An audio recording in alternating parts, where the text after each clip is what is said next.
고린도전서 16장 1절로 9절 찾으신 대로 다 같이 한 목소리로 봉독하시겠습니다. 성도를 위하는 연보에 대하여는 내가 갈라디아 교회에 명한 것과 같이 너희도 그렇게 하라. 매주일 첫날에 너희가 각 사람이 이를 얻은 대로 저축하여 넣어두고 내가 보지 않게 하라. 너희에게 일정한 사람의 편지를 주어 너희의 은혜를 예루살렘으로 가지고 가게 하리니 만일 나도 가는 것이 합당하면 저희와 함께 가리라. 내가 마게도니아로 지나갈 터이니 마게도니아를 지나간 너희에게 나아가서 저희와 함께 머물러 과동할 듯 하니 이는 너희가 나를 나의 갈 곳으로 보내어 주게 하려 하며 이제는 나가는 길에 너희가 보기를 원치 아니하노니 이는 주께서 만일 허락하시면 얼마 동안 너희와 함께 유하기를 바랍니다. 내가 오순절이 가지를 교회 내가 광대가 공효를 이루는 문을 열리고 대적하는 자가 많음이니라. 아멘. 오늘 본문에 주신 말씀 이제 고린도전서 그 내용 전체 문맥으로 보면은 부록적인 그런 말씀입니다. 그 당시에 되었던 상황 혹은 사사로운 의견, 자기 계획 이런 것들을 담아서 함께 말씀을 전하고 있습니다. 특별히 구체적인 말씀을 오늘 본문에 전하고 있는데 이 속에서 우리가 깨달아야 할 신앙 생활의 바른 자세 또 그리고 우리가 이 세상을 살면서 어떻게 처신해야 할 것인가를 아주 깊은 뜻에서 잘 설명해 주고 있습니다. 이런 말씀들을 우리가 깊은 차원에서 이해하고 나면은 우리의 신앙생활, 특별히 현실적 생활에 크게 도움이 되고 또 지혜를 얻게 된다고 생각합니다. 먼저 오늘 본문에 대한 것은 연보에 대한 말이 있습니다. 여러분, 이 말이라는 것은 어떤 의미에서 이미 있는 개념을 어떤 단어에다가 담아서 설명하는 것이 말입니다. 개념이 먼저죠. 생각이 먼저 있고 그 생각을 어떤 단어로 표현을 하게 되는 거예요. 어떤 말로 표현하게 됩니다만은 동시에 어떤 그 말을 우리는 개념 정리를 해가지고 소위 컨셉츄얼라이제이션이라고 그러죠. 개념 정리를 해가지고 말을 만들어가기도 합니다. 되게 그렇지 않아요? 공부한다는 게 뭡니까? 공부한다는 게 사실은요, 많은 공부를 하면은 말의 개념 정리가 됩니다. 소위 말하면 공부 없는 사람은 그것도 그거고 이것도 그거고 그렇게 말한다고요. 뭐 그게 그거지 뭐. 그렇지 않습니까? 별걸 가지고 따지네. 이건 무식한 거예요. 다시 그 말 하진 마세요. 개념 정리가 분명해서 이런 말은 이런 뜻이고 이런 말은 이런 뜻이고 이게 점점 분명해진다는 거죠. 이게 바로 철학화의 과정입니다. 그러니까 아시는 대로 공부를 많이 안 한 사람들은 단어가 몇 개가 되질 않아요. 그걸 알아야 돼요. 그래서 문명국가요 또 문명된 사람은 다 구사하는 단어가 엄청나게 많다고요. 수십만 단어를 구사할 수 있고요. 그리고 유치하고 좀 미개하다는 데 가게 되면 500단어면 충분해요. 뭐 그것도 그거니까. 비슷비슷하니까. 그렇지 않아요? 이래지거든요. 그러니까 그 말이라는 건 말 한 단어 한 단어가 가지는 개념이 별도로 있는 것이고 또 어떤 때는 일부러 그것을 구별하는 겁니다. 비슷한 말이라도 이거는 이런 말로 저런 뜻으로 구별해서 사용하게 됩니다. 이것이 잘 구별이 되어서 전달이 되고 또 구별해서 명확하게 구사할 수 있을 때 소위 유식하다고 하는 겁니다. 그러면은 말하는 자도 쉽고 듣는 자도 쉬워요. 그러나 상대방이 단어가 부족하면 참 어렵습니다. 이 아프리카 어느 지방에 가면 그렇다고 그래요. 믿는다 하는 말이 있는데 우리 예수 믿습니까? 그러잖아요. 예수 복음을 전하고 나서 예수 믿을 사람 나오시오 뭐 이렇게 하게 되는데 믿는다는 말과 사랑한다는 말과 의지한다는 말이 전부 하나래요. 그 단어가 없어요, 도대체가. 그러니까 예수 믿을 사람 나오시오 그러면 예수님하고 결혼할 사람 나오시오라는 말이 된대요. 그러면 잘못하면 집에 돌아가서 남편한테 내 맞는데 손들었다고 그 큰일 나죠. 그럼 예수 믿는 사람 손들어. 그 말을 못하는 거예요. 그럼 어떻게 해야 되느냐? 이렇게 해야 되는데요.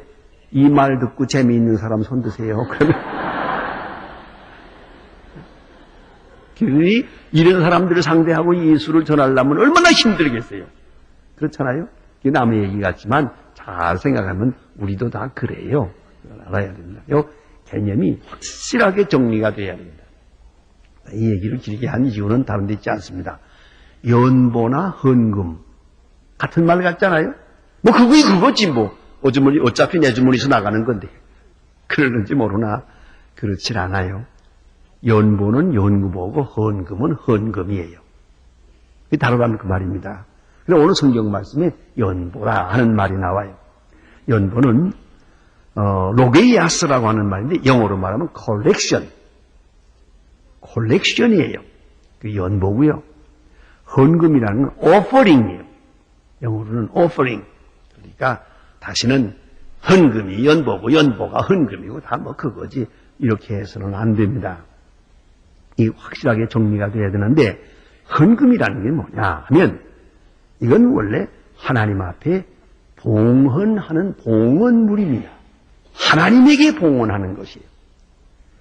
그 옛날에는 이것을 제사를 주로 동물을 잡아서 드렸어요. 생명을 드렸어요. 생명을 죽여서 드려야만 살한 것을 죽여서 드려야만 되는 거예요. 기본적으로요. 그래서 결국은 이런 말이야. 식물을 드릴 때는 태워서 드렸어요. 그 말은 뭐냐면 다시 되돌아오지 못하게.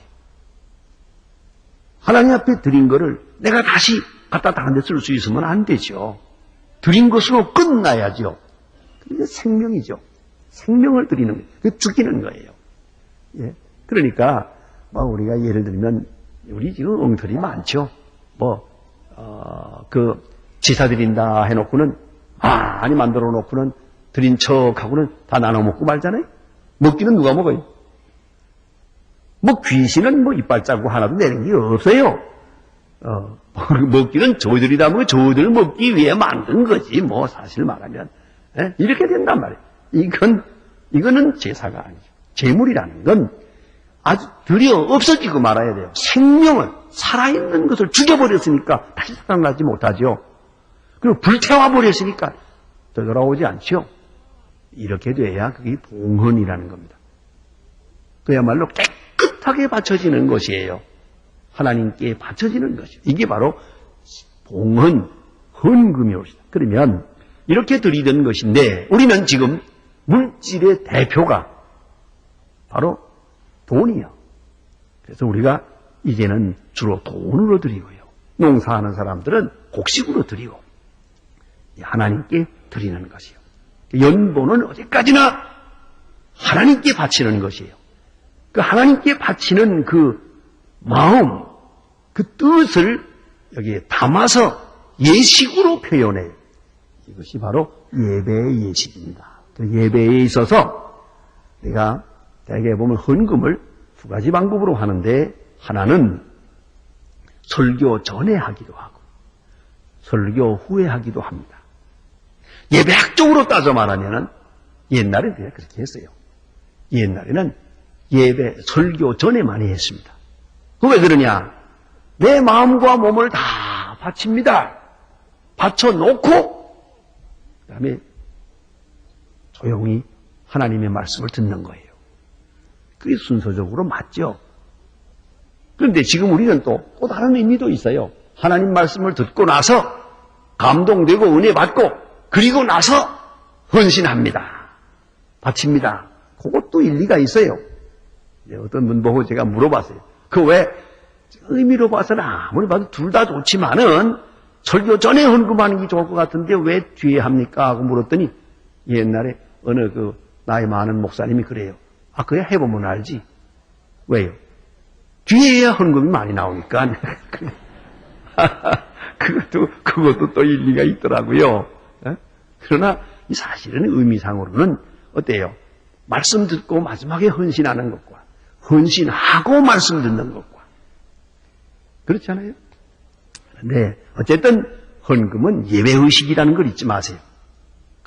돈이 모자라서 거기서 콜렉션 하는 거 아니에요. 연보가 아니라고요. 이건 어디까지나 헌금이에요. 그래서 몸과 마음을 다 바치는 표로, 상징으로, 그게 바치는 거예요. 그래서 내가 제일 이게 예배학적으로 정리되지 않은, 언어가 정리되지 않은 분들의 그런 기도가 좀 있지요. 그게 뭐냐면, 하나님 앞에 헌금하면서, 저희는 이제 목사가 기도하니까 그런 일 없지만은, 어떤 때는 집사님들이 하고 장로님들도 하잖아요? 그러면 꼭 뭐라고 하는 거 아니? 이런 말들을 해요. 쓰다나머지를 바쳤는데요. 그런 소리예요. 쓰다나머지 조금 바쳤는데, 오병이어의 기적이 나타나게 해주시고. 나 진짜 영 마음에 안 들어. 그게 무슨 헌금이 그런 게 있노? 게다가 또 하나 있어요. 이 헌금 잘 쓰게 해주세요. 그건 잘못된 거예요. 헌금이야. 어디 쓰든 말든 하나님이 알아서 할 거지. 제가 뭔데 간섭을 해. 그거 잘못된 거예요. 그건 연보지. 헌금은 그렇지 않아요. 바칩니다. 그것으로 끝. 예. 그것으로 끝이지. 이걸 갖다가 이것을 잘 쓰게 해주시고 오병이어가 되게 해주시고 이런 얘기들이 다 예배학적으로 정리되지 못한 것이에요. 그 점을 알아야 합니다. 그래서 이 헌금이라는 것은 온전히 하나님 앞에 자신을 드리는 예배의식이요. 이건 제사의식이다. 그것을 잊지 말아야 돼요. 그렇기 때문에 정성을 좀 해야 되는데 제가 몇 번 생각하면서도 아직 제가 그걸 시행하지 않고 있습니다만은 제가 그것도 또 낭비가 되지 않을까 하는 걱정을 해서 안 합니다만 사실은 이 헌금 주일날 헌금 드릴 때 그냥 돈을 이렇게 드리는 것보다는 예쁜 봉투를 내가 만들어서 팔까 봐요. 원하시는 분들은 사다가 하라고. 예쁜 봉투를 만들어서 거기다가 꼭 넣어서 이렇게 해서 바치는 것이 더 정성스럽고 좋아요. 그냥 헌금 시작하는데 어디 있더라? 주섬주섬해가지고 다 구겨진 거 이렇게 꺼내가지고 이렇게 해서는 안 되죠. 그러니 그게 헌금이라니까요. 하나님께 드리는 헌금이요. 그게 얼마냐는 것이 중요하지 않아요. 그만큼 정성을 담아서 해야 되고 마음을 담아.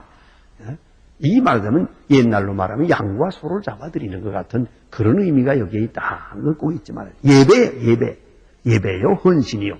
이건 헌금이고 그 다음에 연보라는 게 있어요. 이것은 그 목적이 대개 구제하는 것이고요. 예? 어떤 사람을 돕기 위해, 불쌍한 사람들을 돕기 위해서 모금하는 거예요. 한마디로 말하면. 모금 운동이요. 이건 연보입니다. 그러니까 예배당을 짓기 위해서 연보한다. 그건 연보입니다. 사실은. 엄격히 따지면 예배당을 짓기 위해서 혹은 무슨 수사장을 마련하기 위해서 혹은 전도하기 위해서 우리가 얼마를 모금합시다. 또 북한 동포를 위해서 우리가 연보합시다. 그건 연보입니다. 그런 의미에서는 이가 연보라는 그런 것을 성격을 분명히 알아요. 그건 예배적인 게 아니고 내가 그리스도인의 사랑을 담아서 돕는 것이죠. 자, 그러면 이제 오늘은 연보에 대해서만 이제 공부를 하게 되겠는데 연보에는 동기적으로 생각할 것이 있습니다. 동기가 세 가지가 있는데 하나는 주체 동기라는 게 있습니다. 그건 뭐냐면 누구에게 주느냐가 아니에요. 나 자신에게 있어요. 오늘 본문에도 보니까 이렇게 말합니다. 이를 얻은 대로 저축하여 이를 얻은 대로 내가 장사해서 돈을 많이 벌렸어요. 그러면 가난한 사람도 많은데 내가 이거 좀 불쌍한 사람들을 도와야겠다. 그래서 내가 연보하는 거예요. 예? 누구에게 주느냐는 그건 중요하지 않아요. 그건 교회에서 알아서 할 거고 내가 돈을 벌었다. 어떤 분은 그렇게도 하대요. 보니까 얼마나 좋은 마음이에요. 아이가 공부를 잘해서 장학금 받았어요. 그러니까 공부를 잘하기 때문에 그 장학금 받았는데 사실은 그 집이 넉넉해서 그 다음 번 아이 공부하기 위해서 등록금을 미리 다 마련해 놓았어요. 마련해 놨는데 또 장학금이 나왔어요. 그러니까 어떻게 하겠어요? 그 장학금을 그대로 가지고 와서 가난하고 해서 공부 등록금 못 내는 아이에게 주시면 좋겠습니다. 그 얼마나 아름다운 말. 그거의 연보예요. 그것은 뭔가 아니 주체적 동기예요. 누구에게 주느냐가 중요하지 않고 내 자신이 이 장사에서 일을 놨어요. 그때 일을 보는 순간 가난한 자를 기억했어요. 가난한 자를 기억했다고요.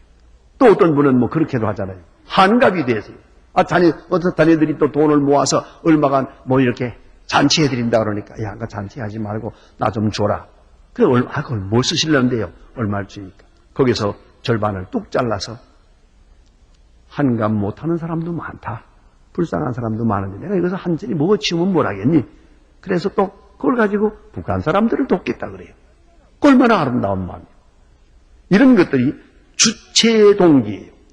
이것은 이 연보를 하는 사람의 마음속에 혹은 그가 이 일을 얻었기 때문에 거기서 이런 동기가 마련되고요. 또 하나는 대상 동기가 있어요. 그건 내게 돈이 있든 없든 장사가 됐든 안 됐든 중요하지 않아요. 저기서 흉년이 들었어요. 예루살렘 교회와 그 근방에 몇 년째 흉년이 들어가지고 많은 사람이 굶어 죽어요. 그 소식을 들을 때 아무리 어렵지만 우리 도와야겠다. 차라리 내가 먹을 걸 좀 덜 먹고 내가 쓸 걸 덜 쓰고 그래 돕는 거예요. 이것은 대상 동기라고 합니다. 오늘도 보면은 그런 일이 많아요. 내게서 나오는 게 아니에요. 이건 대상이 끌리고 있는 거예요. 워낙 어려운 가운데. 여러분 텔레비전 보셨지만 많은 사람이 우리 북한에서 굶어 죽는 장면을 보았을 거예요. 그걸 보고도 북한 사람을 위해서 연보를 전혀 안 한 사람이 있다면 그 교인이 아니지. 다르게 말하면 사람도 아니지 그거는요. 어떻게 그걸 보고 가만히 있을 수가 있어요. 그렇잖아요. 오늘도 보니까 참 우리 성도 가운데서 아주 자기 아들, 며느리 다 이렇게 데리고 그런 네 식구가 와서 이 북한에 있는 고아들을 위해서 한 달 식량분 2천만 원을 가지고 왔어요. 작년 이때도 가지고 왔어요. 꼭 그때 1년 만에 또 가지고 왔어요. 한 달 동안 고아들이 먹을 수 있어요. 3,300명이 먹는 거예요. 그거를 주고 그래서 기도하고 아주 고맙습니다. 그분은 오히려 더 고맙다. 본인이 고맙다 그래. 함경도 아바이거든. 그러니까 함경도서 나왔으니까 함경도 사람들 주는 거 당연하지. 그렇잖아요. 대상에게 끌리는 마음이요. 이게 참 중요한 것이죠. 불쌍히 여기는 마음이 있을 때 거기서 내 연보가 나타나는 것이요. 또 그 다음에는 은혜 동기가 있어요. 은혜 동기라는 건 뭐냐면 내가 은혜 받았어요. 병원에 입원했다 퇴원을 했어요. 또 내가 나름대로 하나님 말씀 속에서 은혜를 받았어요. 전에 없이 큰 은혜를 받게 될 때 이 은혜를 어떻게 표현할까? 그래서 나보다 불쌍하고 어려운 사람들을 돕겠다 하는 그런 은혜 동기가 있다 하는 말입니다. 이렇게 동기가 여러 가지가 있고요. 그 다음에 방법에 있어서 오늘 성경에 나타난 대로 자세히 보면은 먼저는 여기 이랬어요. 매 주일 첫날에, 이건 우리가 말하는 주일이죠. 주일에 모일 때마다 하라는 거죠. 주일마다. 이것은 다시 말하면 이 연보가 생활화되고 일상화되어야 된다는 말이에요. 뭐 어느 때는 하고 어느 때 안 하는 게 아니라 우리 해야지. 내가 먹고 사니까 불쌍한 사람들, 내가 여유가 있으니까 가난한 사람을 돌아보아야 되겠다 하는 말이죠. 옛날에는요, 지금 다 없어졌습니다. 성미라는 게 있었어요. 성미. 저희 어머니가 하는 것들을 보았어요. 저희 집에는 언제나 성미통이 있었어요. 예쁜 나무로 우리 아버지가 만들어서 이렇게 나무로 잘 깎아서 바람벽에다 붙여놨어요.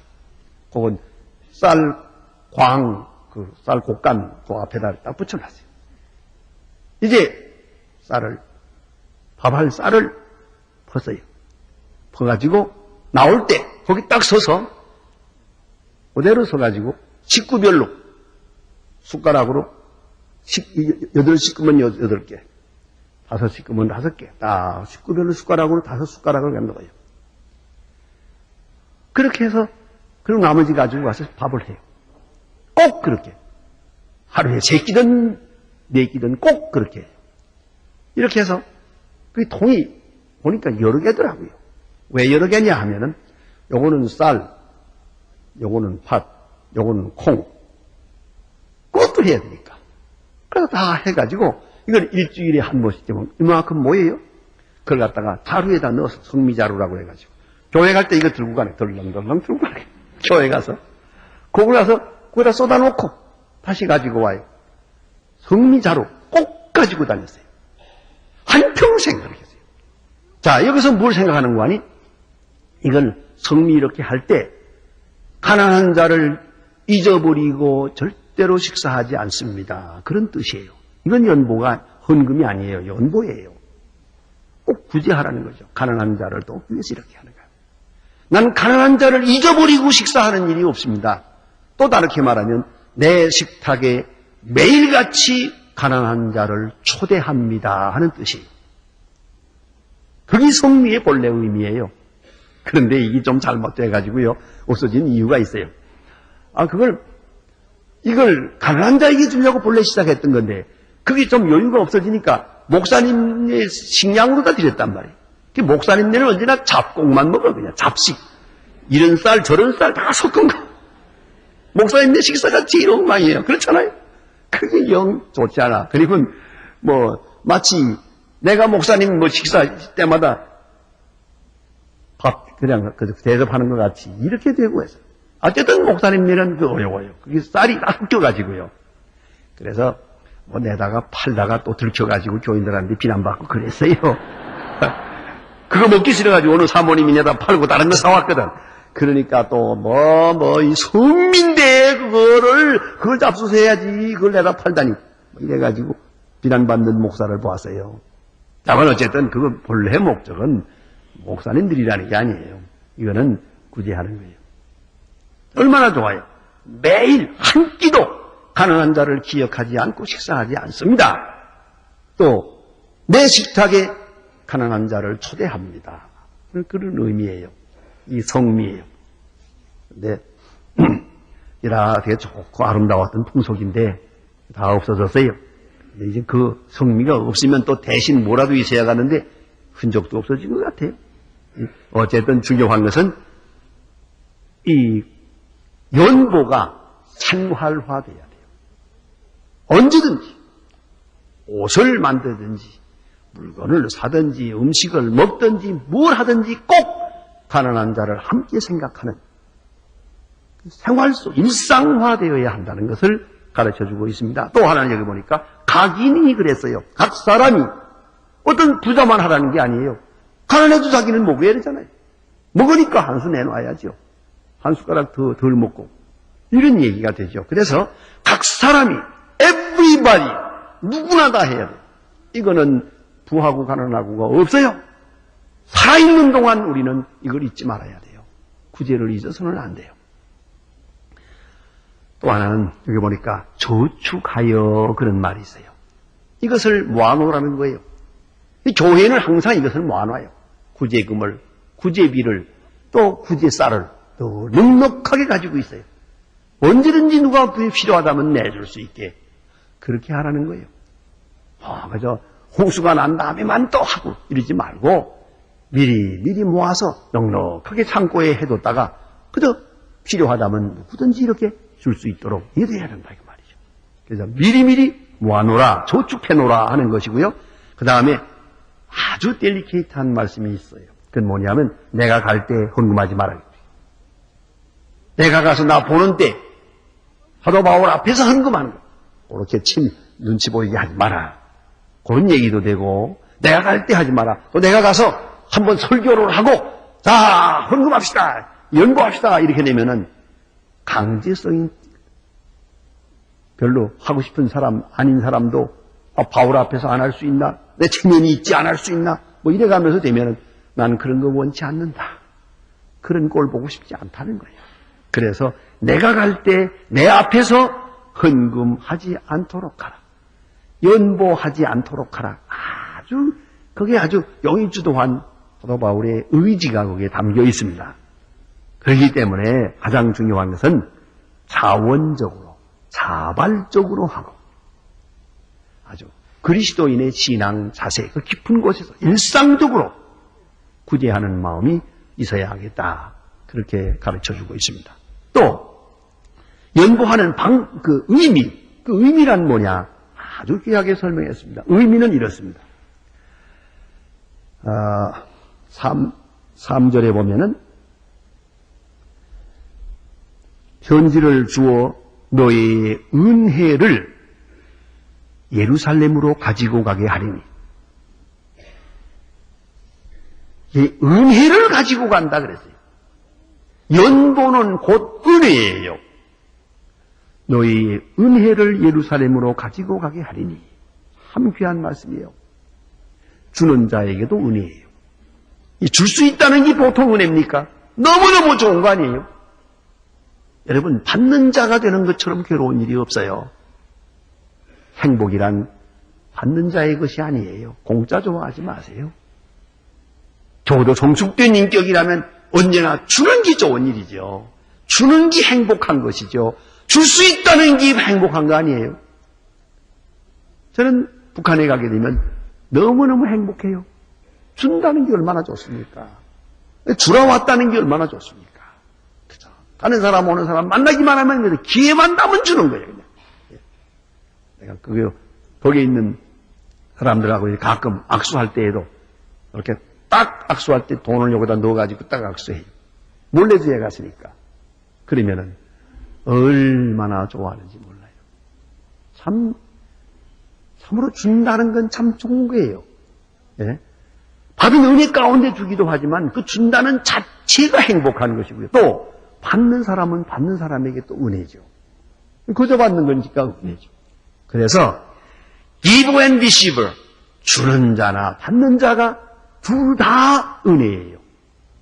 그래서 오늘 본문에 은혜를 가지고 가려한다. 참으로 은혜스러운 것이라야 합니다. 그 다음에 주신 말씀 보니까 이제 사도 바울이 거기에 있던 자기 계획을 말씀하는 일이 있습니다. 5절로부터 보면 내가 마게도니아를 지날 터이니 마게도니아를 지난 후에 너희에게로 나아가서 이런 말씀이 있습니다. 주께서 허락하시면 너희에게로 나가서 얼마 동안 거기에 유하게 될 것이다 하는 말이 있는데 여기에 몇 가지 생각할 것이 있어요.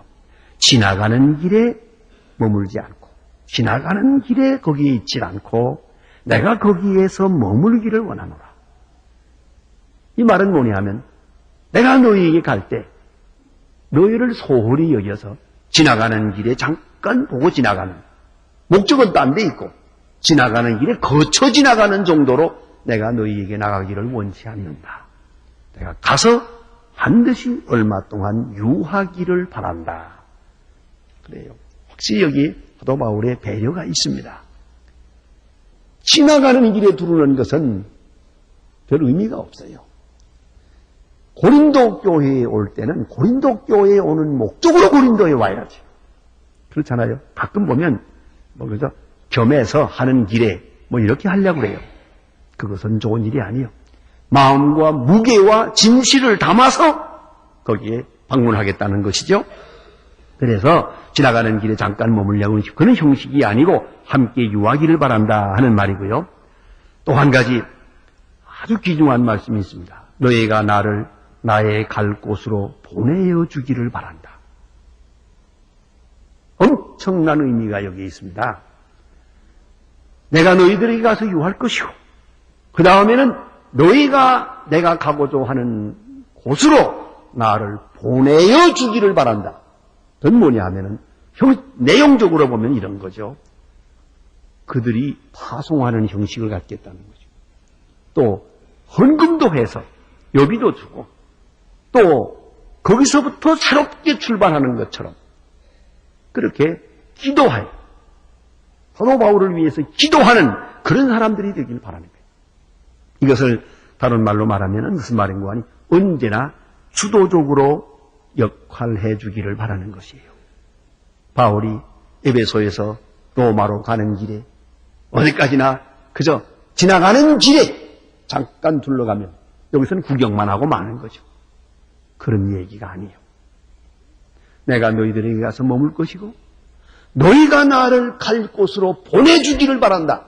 선교학적 말로 말하면 무슨 말인가 하니 샌딩 바디가 되라는 거예요. sending body, 보내는 자가 되라는 거죠. 여러분, 그런 일 있잖아요. 선교사도, 자, 내가 보내요. 헌금도 보내고, 관심도 보내고, 편지도 보내고, 선교비도 보내고, 그리고 그 위해서 기도하고, 이렇게 될 때 이 sending body가 되는 거예요.